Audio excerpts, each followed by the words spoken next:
Hi, I'd like to tell you about Ian Irving. He's the most original of the young comics I've seen in a long time. The most important thing about Ian, he's got funny bones. He's a very funny lad for any occasion.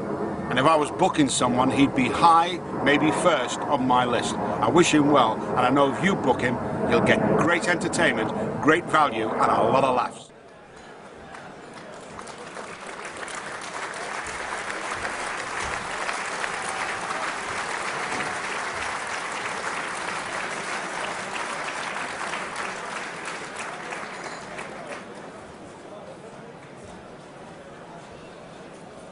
Ladies and gentlemen,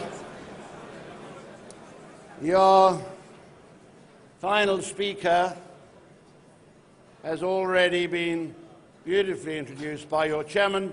All I would add is that you will notice when he gets up here that he's wearing a similar emblem to me, which is a water rat, and Ian was made a member of the Grand Order of Water Rats only just a couple of years ago, and we're very proud to have him on board. Ladies and gentlemen, will you please give a warm welcome and all your attention to Ian Irving.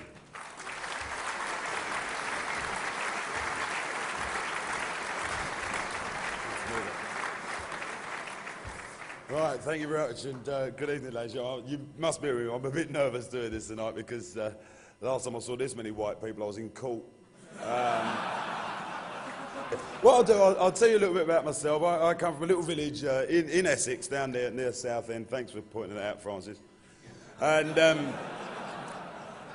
lovely little village in Essex, place called Basildon. Now,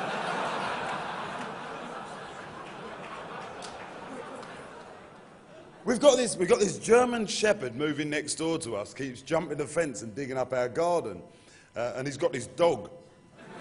See? Now, I was standing in my garden the other day and I was digging a hole with a spade. Well, a shovel, because you've got to be careful what you say. And you never know. And this German shepherd, he looked over the fence and he said to me in German, he just looked over, he said, "What are you doing?" And I said, "Pardon?" because I don't speak German. He said, "What are you doing?" I said, "I'm just burying my goldfish." He said, "That's a bloody big hole for a goldfish, isn't it?" I said, "Yeah, it's in your cat, actually." So, no, it is nice to be here. For the ladies in the room tonight, because it is predominantly male, I might be doing a few gags a little bit later on, ladies, with four-letter words in that you might not like, and I've been told to tell you up front. Words like cook and dust and iron and stuff like that.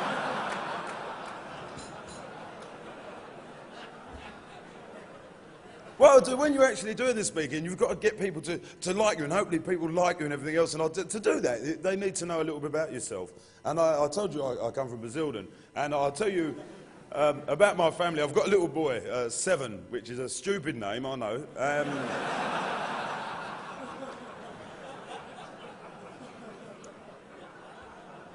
My other lad, he's fantastic. He's 11 years old, coming up to 12. And for those of you who are parents, you know what it's like when they come home and start asking questions. And he came home and he said, "Dad, I've got this question, and I really need an answer by tomorrow morning." I said, I'll try to help. And he said, I really need to know whether I'm black or Jewish, because my wife's Jewish, you see. And I said, "It might be difficult for you to understand, son." I said, "But you're half black because I'm black, and you're half Jewish because your mum's Jewish." And he said, "No, Dad, really, I really need to know by tomorrow morning whether I'm black or Jewish." And I said, "Look, son, you're half black because I'm black, and you're half Jewish because your mum's Jewish. What's the problem?" He said, "Well, there's a boy at school and he's selling a bike, and I don't know whether to bid him down or nick it." Oh.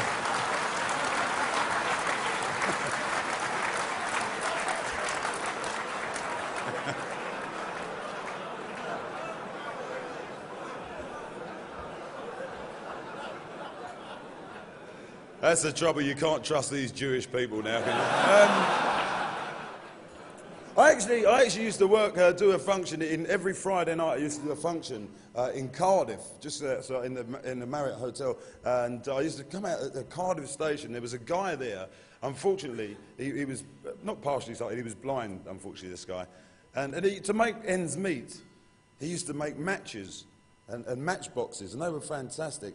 What he did was, he'd say, well, put some money into that, and everybody used to put 20 pence into his cap, and they used to take the matches. And every Friday night for 5.5 months, I used to walk past and I'd put the 20 pence into his hat. But I never, ever took the matches because I don't smoke.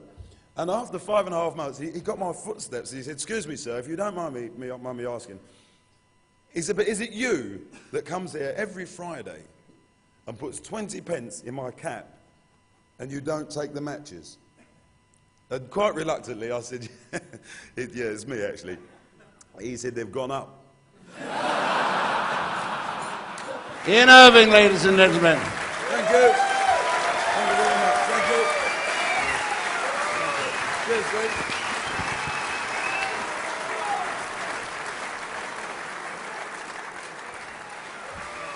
Cheers, sweet.